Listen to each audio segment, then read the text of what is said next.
season premiere, season 3 premiere, episode 1. Batwoman is back, and I swear I feel like the season just ended last week. With the first episode back, the Bat is back, is called Mad as a Hatter. Because now we have the Rogues Gallery. We have a version of the Rogues Gallery.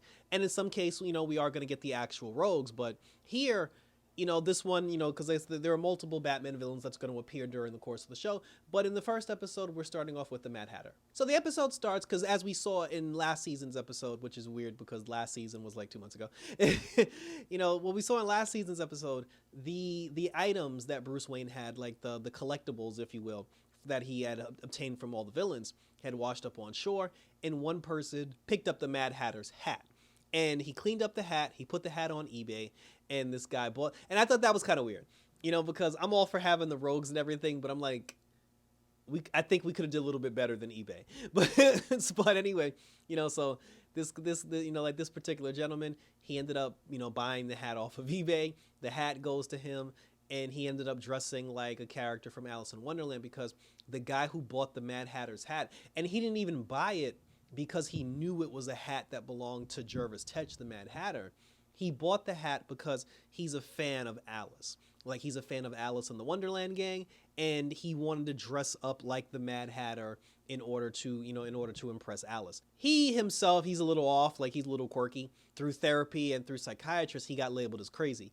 And he identifies with Alice because Alice herself, he feels like she was done wrong, and, she's not crazy, she's just misunderstood just like him. He feels like they're kindred spirits. So he goes ahead and he's live on Twitter dressed up like the Mad Hatter, talking to everybody, telling them about how Alice is innocent and, Alice is just a victim of society. And then he bumps into these two random guys in the sewer. I don't know why he bumped into these guys in the sewer. I don't even know why he was in the sewer. I mean, I don't know if they were in the sewer, but it looked like a sewer. He bumps into these two guys. They ended up looking at him like, yo, who's this freak dressed like a weirdo? They start teasing him. They start picking on him. And then he's just like, oh. And then, like, somebody has that something. Like, he made a comment about Alice. And then he was like, oh, you'll give Alice the proper respect that she deserves. And then when he said it, the hat lit up.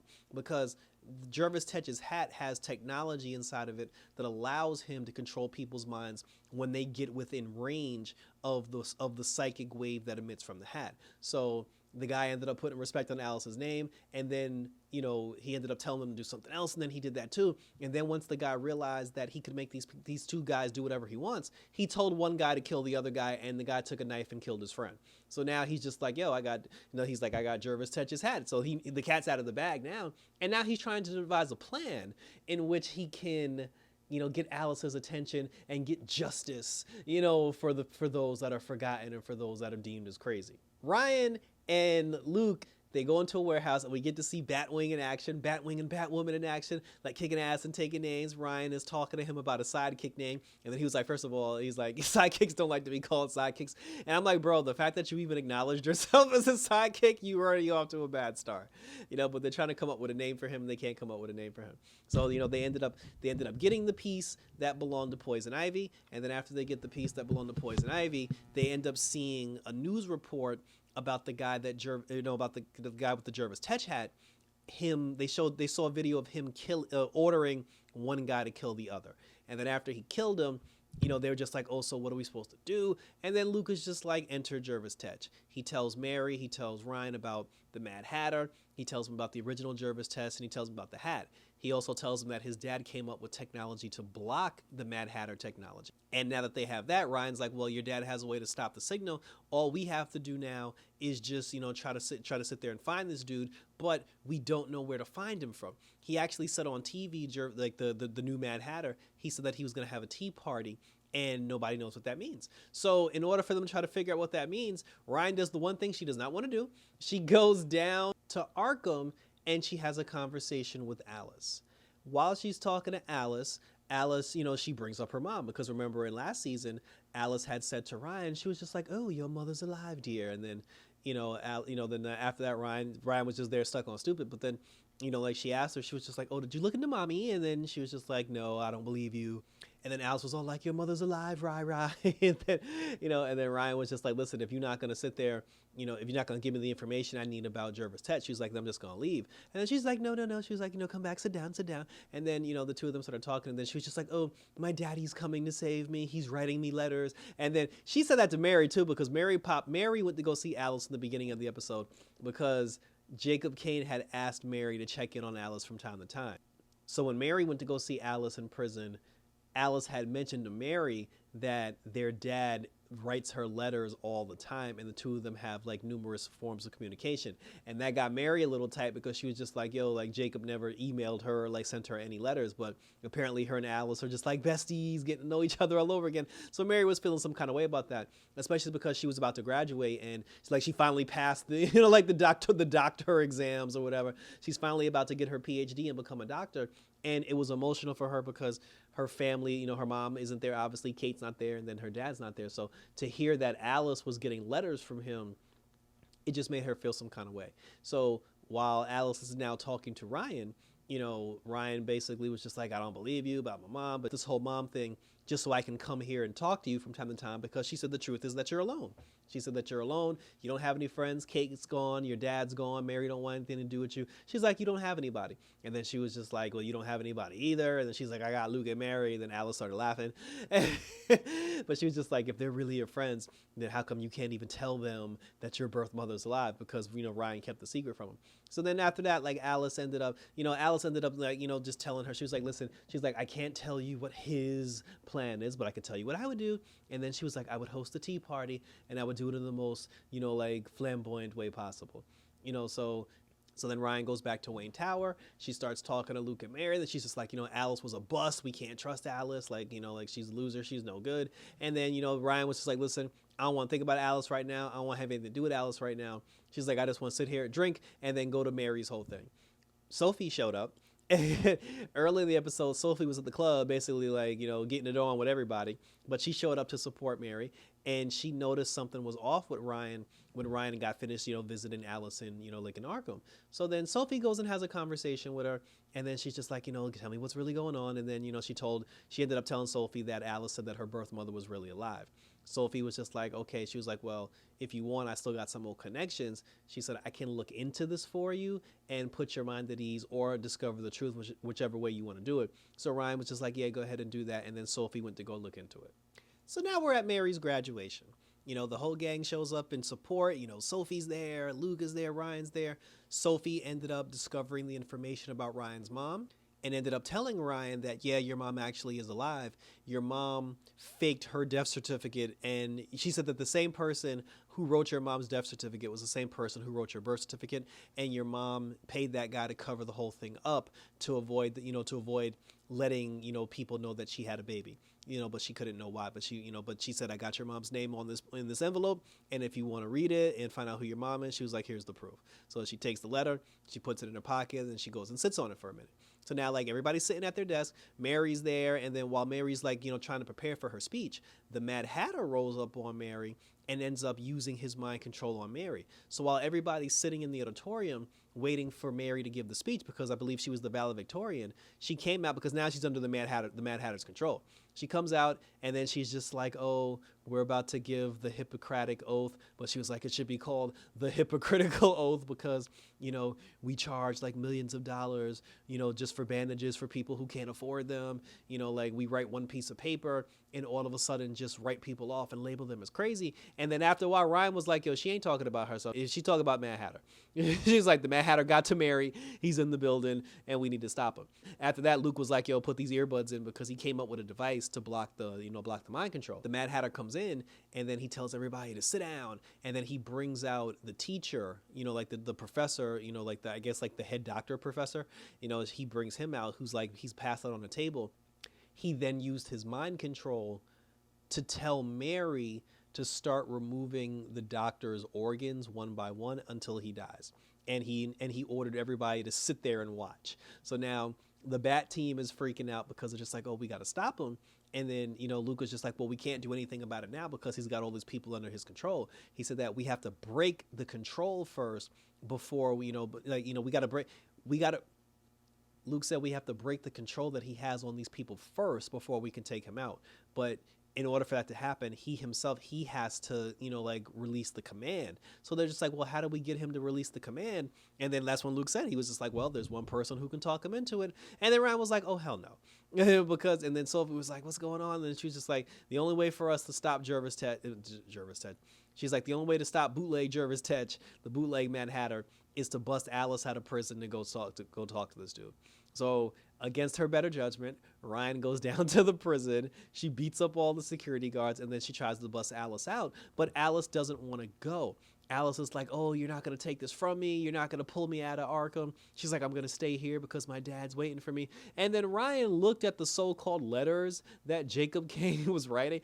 And then Ryan was like, bitch, she's like, this is a coupon for the supermarket. She's like, this is a soap catalog. And she's like, this is just some random scribble. She was like, you're crazy. Like, you're actually going crazy. She's like, your dad didn't write you anything. And then when Alice realized, when she looked at the pictures again, she actually saw what they really were versus what she thought they were. And then she just had like a mental and emotional breakdown. And then then after that, then Ryan told Alice, she was like, listen, come with me, help me stop this bootleg Mad Hatter. And then she was like, she said, if you help me, I'll let you go scot-free and I won't try to stop you. And then you can go and live your life. And then Alice thought about it because she was crushed now because she knew her dad wasn't sending her letters. She was like, okay. She was like, I'll trust you. She was like, I'm going to do what you say.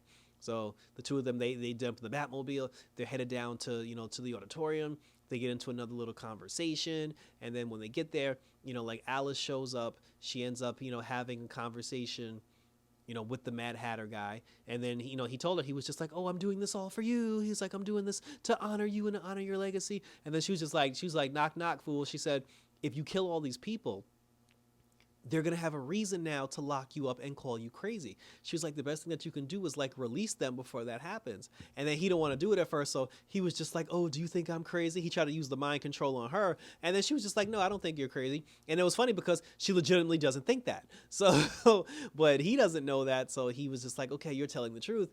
And then, he released the stronghold that he had over the people because he had ordered the people to kill themselves, but then he told them to stop. And then after he told them to stop, he told everybody to stop and everybody was okay. Like Alice gave him a hug. And then as soon as Alice gave him a hug, she took the knife, stabbed him with the knife, and she killed the bootleg Mad Hatter. And I was like, damn, he wasn't even here that long. like he wasn't even there that long. Mary's mind control got broken because she stopped it. Like Sophie stopped the guy's heart, and then when the guy's heart stopped, Mary snapped out of the mind control because in her mind, once his heart stopped, he was dead. So Mary was okay, and then she tried to like sew him up and put him back quickly put him back together. And then after the day was saved, then the Mad Hatter, I believe, had some goons that was in the back, that was in the back or in the warehouse because Luke was going through this thing throughout the course of the episode where every time he goes out with Ryan, the suit keeps malfunctioning on him. And even this time, when Alice was trying to stop the Mad Hatter from doing his evil deed, Batwoman and Luke, they were somewhere else beating up some thugs. And then the damn suit conked out on Luke again. And then, Batwoman had to save his ass. And they were just like, yo, you got to fix that shit, bro. But, but then they ended up, but the Mad Hatter is dead. And then Ryan ends up turning her back on, on Alice. And then she was, because Nightwing. Batwing came out of nowhere, put the cuffs on Alice, and then Alice was like, you two-faced bitch. She was like, you lied to me. And she's like, yep, sure did. She said, but I saved all those people. She was like, the one act of goodness you've shown today is not going to make up for the 50 years of devastation that you caused everybody. And then Luke took Alice, they threw Alice back in Arkham, which I thought was funny.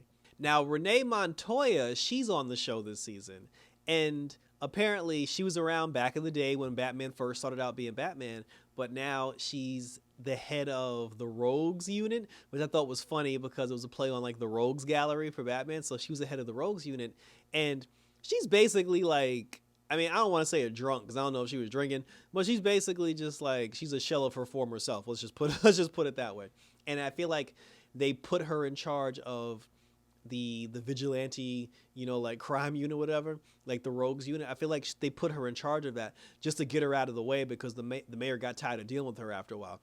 But then when she saw that there was like a new Mad Hatter on TV, and then she read on the internet about the Poison Ivy situation, she was like, yo, the old villains are coming back. And she told the mayor, she was like, yo, we got to do something before this becomes Jim Gordon's Gotham all over again. But I'm like, it kind of already did, because you got villains anyway. You got like crazy villains anyway.